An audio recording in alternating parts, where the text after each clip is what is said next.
প্রধানমন্ত্রী তারেক রহমান আগামী সপ্তাহের মাঝামাঝি 2 দিনের সফরে ভারত যেতে পারেন। তার এ সফরকে ঘিরে উভয় দেশের মধ্যে চলছে প্রস্তুতি। নয়াদিল্লি ও ঢাকা সূত্রের বরাত দিয়ে এ তথ্য জানিয়েছে ভারতের গণমাধ্যম এনডিটিভি।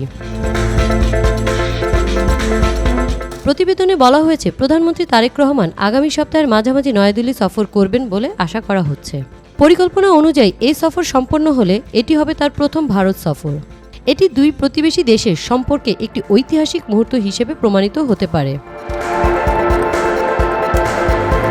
এনডিটিভি জানিয়েছে, সফরে ভারতের প্রধানমন্ত্রী নরেন্দ্র মোদীর সঙ্গে তারেক রহমানের একটি বৈঠক হওয়ার কথা রয়েছে। দুই দেশের প্রধানমন্ত্রী বাণিজ্য, সংযোগ, জ্বালানি, সীমান্ত ব্যবস্থাপনা ও আঞ্চলিক নিরাপত্তা সহ বিভিন্ন দ্বিপাক্ষিক বিষয়ে এই বৈঠকে আলোচনা করবেন বলে আশা করা হচ্ছে। 2 দিনের এই সফরটিকে একটি দ্বিপাক্ষিক কর্মসূচি হিসেবে পরিকল্পনা করা হচ্ছে।